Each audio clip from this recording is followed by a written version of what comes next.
Thank you very much. I want to thank Dr. Wallace and Dr. Merrill for inviting me to speak today about the challenges that we have in recruiting in clinical trials. And there are many, but today I'm going to cover some of the most common ones. But since they asked some questions, I'd like to start by asking some questions. How many of you, and you don't have to be a lupus patient in the audience, how many of you have been asked by your doctor to participate in a trial, or maybe your children have been asked to participate in a trial? Raise your hand. Okay, not that many. How many of you who have been asked have actually participated? Okay. And how many of you, if you were asked, would consider participating in a trial? A lot more hands. And I'm sure there's some of you that would not consider participating in a trial. And I appreciate your honesty. I want to just tell you myself that I pushed my mother into a clinical trial for preventative breast cancer, and I have actually entered my children into 2 different trials. So I'm a strong believer in clinical research before I ever entered research when I was practicing as a nurse. So I'd like to move on with my acknowledgments. As Joan pointed out, I am a full-time employee of GSK, and I also want to start by thanking those of you who have had the courage to participate in a clinical trial. It can be overwhelming when that consent might say you can die, to actually sign on that line and say that you're willing to participate. And more than that, I want to thank all of the researchers globally around the world and their site staff for what they do for patients in our communities with respect to research. So Dr. Merrill asked me to present a little bit about research basics. And I do apologize to those of you who are very savvy in research, because you're going to understand the elements that I talk about. And so this will be a little bit of a primer for those of you who have never heard a lot about research, or just a refresher for those of you who are fully aware of the basic practices of research. So research basics. Countries have very strict regulations. And as you know, there's international regulations. The FDA has good clinical practices, that do get modified occasionally, and as researchers, we have to be aware of those modifications. There's international standards, which we need to apply in all of our studies. And these are there to protect patients, but they're also there for another reason, which throughout my talk you're going to hear a little bit about. It's to ensure the quality of the data. Because if we break the rules when we're running studies, then we are not able to understand what our studies are telling us. So it's very important to make sure that we follow the regulations. And anyone who participates in doing research needs to know these regulations, including academic institutions, sponsor companies, as well as the NIH. We all follow similar regulations. And sometimes countries will have even more specific regulations where if we're doing research in that country, we have to be aware of those regulations. So clinical research, is obvious that we do it to determine if a drug is safe and how well it works in the population that we're studying. So we answer several questions. We answer, does the drug work?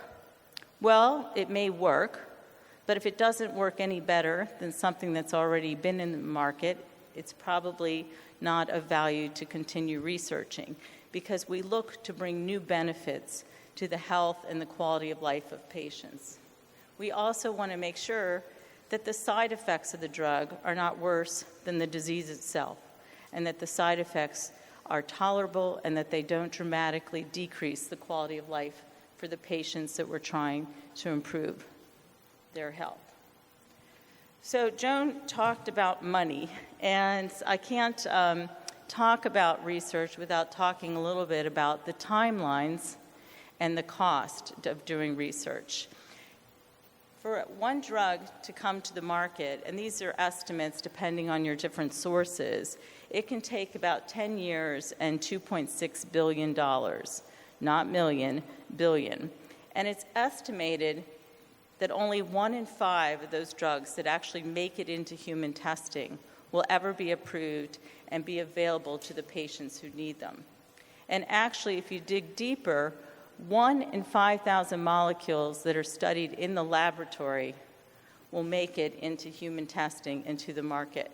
So we have a very high failure rate, which is unfortunate. And I think it speaks to a lot of what Joan is talking about. If we can more precisely target the patient population that we want to study, maybe we can do a better job and have less failures. I want to say, though, when you say a drug has failed, if we have done a study with high-quality data, even though the data may say that the drug does not work in that population that we were studying, we have not wasted research. Research of any kind is very valuable, and scientists can learn more about the disease targets, or maybe sometimes it's just tweaking the dose of the disease and the dose of the drug and trying again and possibly getting the right answers. So no research that's done with high quality is ever wasted. And at GSK, as do most other companies and research centers, we make sure that we publish both the positive and negative studies.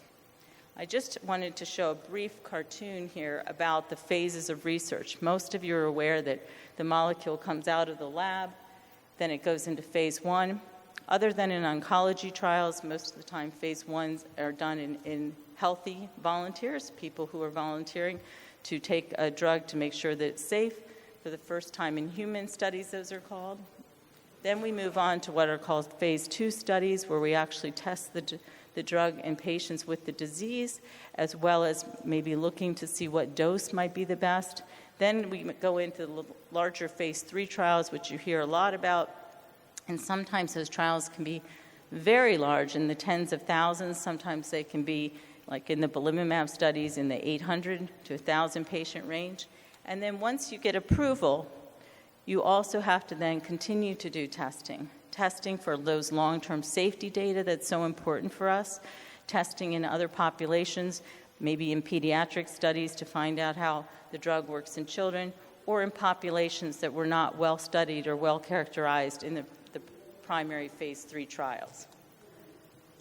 So Joan has spoken a lot about informed consent, so I'm not going to go into that in as much detail as I had planned, but one of the things that I can't stress enough, and which she stressed in a nice dramatic fashion for us, is it is a process. While informed consent is a document, it really is a process, or I will call it even more so a conversation. It is the document that explains the trial to the patient and tells them what the purpose of the trial is, what the commitment is to the trials, the number of times you may have to come to the clinic, how much blood will be taken from you or other tests that will be done, the variety of where the data, who owns the data when it's done, will I be able to find out the results of the study, where it will be stored, what are my rights as a patient participant in a trial, and what happens if something happens to me in a trial, as well as what is expected of you as a patient. So it's an incredibly important process, and informed consents are to be written at 6th, 7th, 8th grade level, depending. You can find different resources on that.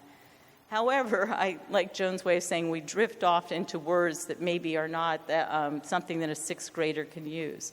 They're legal documents, so of course you can understand that they have a lot of information in them that may not be familiar. And on top of that, they're primarily written in the English language, and things do not always translate well. So if you have a trial where you are trying to recruit different populations, you need to make sure that that translation is accurate and understandable in different languages around the world. They can feel very technical, and they can feel very overwhelming because they are not thin documents at this point. And it's critically important. You have an obligation, if you're considering a trial, to review the consent If somebody says you don't have time to take it home and review it with your family or your significant other, then I would say I'm not going to participate. It should allow you the time to go through it in high detail and to come back and ask questions. Once you've had your questions answered and you decide that it is a trial you would like to participate in, signing the informed consent is actually the permission to move forward with the trial. Now, what that means is that your doctor may have done some preliminary review of your records to determine if you might qualify for the study. But at this point, you begin to be tested to actually see if you can be in the trial. And as Joan mentioned, participants can leave at any time. And you don't have to give your physician a reason why you're leaving the trial. You could have moved further away, you don't feel well, you want to go back to some other medication, although we do like you to fully understand what you're consenting for when you start a trial, so that information that comes along that might have been known in the beginning isn't a surprise and a reason for leaving the trial. So understanding entry requirements. Every study, no matter how big or how small, has what we call in the industry inclusion and exclusion criteria. These are the criteria that are important to limit as many variables as possible between participants to ensure that we have the right patients so that we can understand how the drug is working. And some of the variables might be, how long have you had the illness? Maybe we want to study people who have just been diagnosed with lupus. So the entry criteria might be that you've only been diagnosed within the last 3 to 5 years. Or maybe we want to study people who have had the disease for a long period of time or have significant organ involvement. So the duration of illness, the severity of the disease, medications that you might be taking. Unfortunately, sometimes we have to be very careful, especially in the early phase of the drug, to make sure that as we learn more about it, it's not interacting with our new drugs. So we may limit what other medications you can take. Medical history is very important. We don't often do trials where people have significant other types of illnesses ongoing at the same time, because then you can have a lack of clarity as to whether the other illness is causing problems or the introduction of this new therapy. And also family planning. It's very important if especially a lot of our lupus patients are young women, and when you have to think about this trial is going to last for 3 years potentially, am I willing to postpone having a family for that period of time? Because often when you're on a new therapy that we don't know a lot about, we may ask that you use contraception. This can be true for men in research as well, that maybe their wives are planning on getting pregnant. So all of these things are part of the conversation that you need to have with your physician when you're considering a trial. And oftentimes, unfortunately, patients will go through the terrible decision on whether to enroll in a trial or not, a tough decision, I shouldn't say terrible, tough decision, and they'll go through all this blood work and all this testing and hours in the clinic only to be told that they can't participate. And if you're severely ill, or if you were looking forward to trying this new treatment, your doctor thought that the trial might be something of benefit to you, it can be exceedingly disappointing. And we have to recognize that. And that process is called a screen failure. But as I mentioned in the beginning, we have to follow the rules, because if we don't follow the rules, then we don't have quality data at the end, and we don't know the patients. We haven't controlled for those variables I mentioned. So we definitely have challenges with recruitment in clinical trials. Jen showed you some of the statistics. I'm going to show you a few more. And we know we have a lot of work to do, and I do believe that things are changing. But one of the biggest hurdles that surprises me, and I've seen this in multiple resources, is 70% of participants live more than 2 hours travel time from their sites. And that's primarily when you look at diseases where people may be treated in a referral center, because they have to get into that referral center. And obviously, that does have an economic and time burden on people that we need to be aware of. 50% of clinical trials fail to recruit in the time period that they initially proposed. So when we're planning trials, we determine what we think, how many patients we think we can recruit per site per month. But over 50% of the time, we're wrong, and it takes much longer. And what this means is that then the cost of the trials go up because we need to put on more sites, and there's delays. And it also is that delay in bringing new information to the community. 50% of sites that actually say they'll recruit patients only end up recruiting one patient or none. So sites need to obviously work hard. And oops, I went a little too fast there. And in some of our long longitudinal studies, almost 40% of patients will ultimately drop out. And lastly, I wanted to put up there trust. We have a problem with trust, and it's because of human rights violations that were perpetrated by the medical and research community in the United States. And we have to recognize that this trust, lack of trust exists, that it's valid, and that we have to work to find ways to restore the trust in the community. So I want to just mention, and this is primarily for those of you from the U.S., that we have changing demographics. And we need to make sure that the demographics of our trial reflect the demographics of the disease. We have not done a good job. When you look at Bliss 76 and Bliss 52, you saw the ratio of minorities in the trial. And we need to make sure that those that are suffering the most from the disease and can benefit the most from the disease have the opportunity to get the drug. And if you look at the changing demographics of the United States, we are becoming a very, very diverse community within the United States. And the FDA defines this in 5 racial categories: American Indian or Alaskan Native, Asian, Black or African American, Native Hawaiian or or Pacific Islander, white, and also ethnicity, Hispanic and Latino, non-Hispanic or Latino.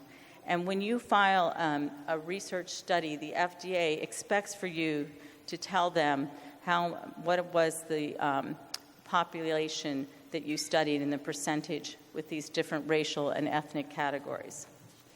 So I know Joan presented some of the data regarding racial and ethnic minorities. Women and elderly are historically underrepresented in trials.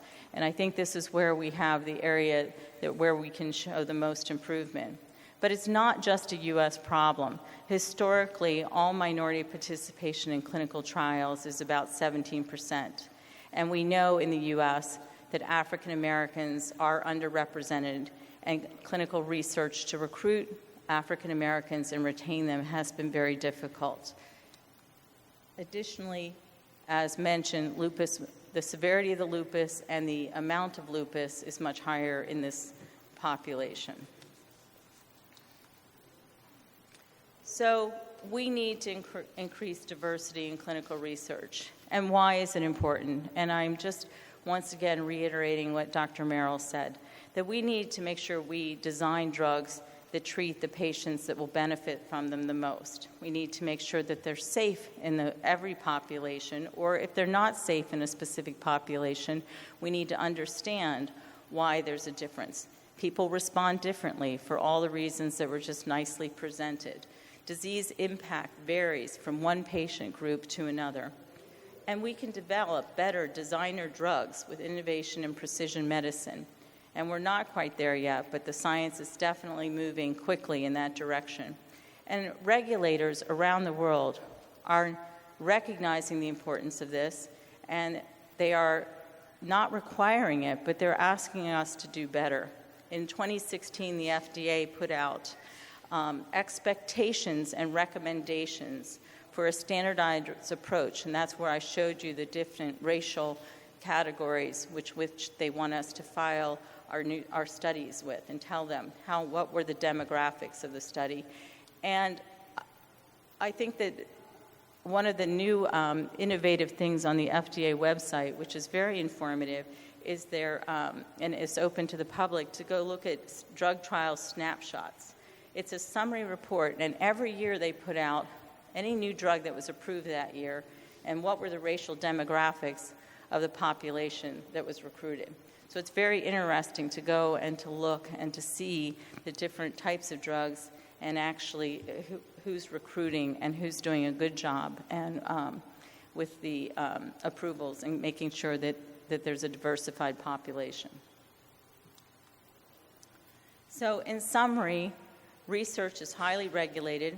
Sponsors and investigators must be compliant with all the rules to protect their participants and to deliver that high-quality data that's required. There are large disparities that we recognize now in the percent of participants by age, by sex, by ethnic group, by race in clinical studies globally. For participants in trials, it can be overwhelming. There's unfamiliar language in the consent or even in the office interactions. There's a significant time commitment. There's also, it doesn't always appear to be fair, where you can be excluded from a trial. There's unknown risks, so it can be a bit scary. And there's a possibility that you'll have limited or no benefit from the trial. I feel very strongly that being a study participant or having a loved one enroll in a study really shows that you have true altruism, self-sacrifice.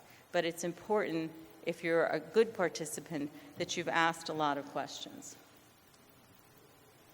So where are opportunities for improvement? There are many. And I will tell you, I've been doing research for almost 18 years now, and I really believe that there's a shift, that we are looking to improve the quality of our research by engaging the experts, and the experts are the patients with the diseases. We have to start by increasing community awareness. I did a talk in September of this past year, and a very wise patient advocate said to me, we need to start early in the schools, educating children about what clinical research is and why it's important, because they'll educate their parents and their grandparents. We need education material that looks like me, but looks like you, and to discuss why research is important, what the value of research is. It's very important for patients to have access to participants who have participated maybe in the same trial or in a different trial to talk about what the trial was like, what were their rights as a participant. We have to improve staff education and training. I'm going to talk a little bit, my last slide is about what sites can do to be better sites and to increase recruitment at their sites. We also need to talk about referrals. 1/3 of all lupus patients have been asked to participate in a trial. 2/3 have never been asked. There was a recent survey done in oncology, for an oncology study, where they went out to people known to have a disease. 16% of those surveyed said they had been asked to participate in a trial. Yet 50% said they would participate had they been asked.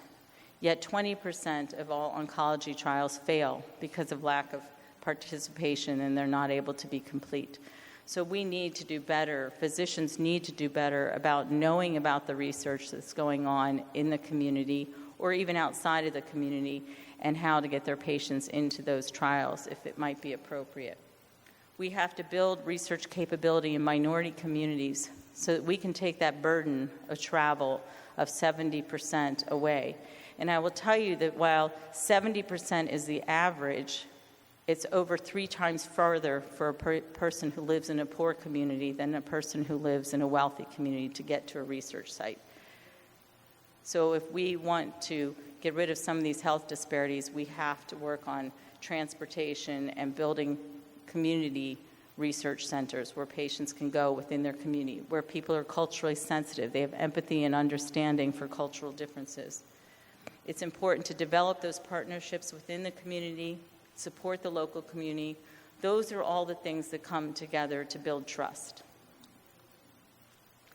So for patients, There's a lot going on, I'm pleased to say, in the world of research and working with patients.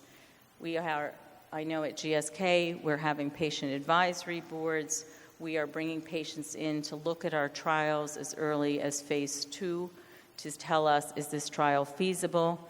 We are trying to work on patient-centered outcomes, not just the outcomes that might be really important to a regulator or to a physician.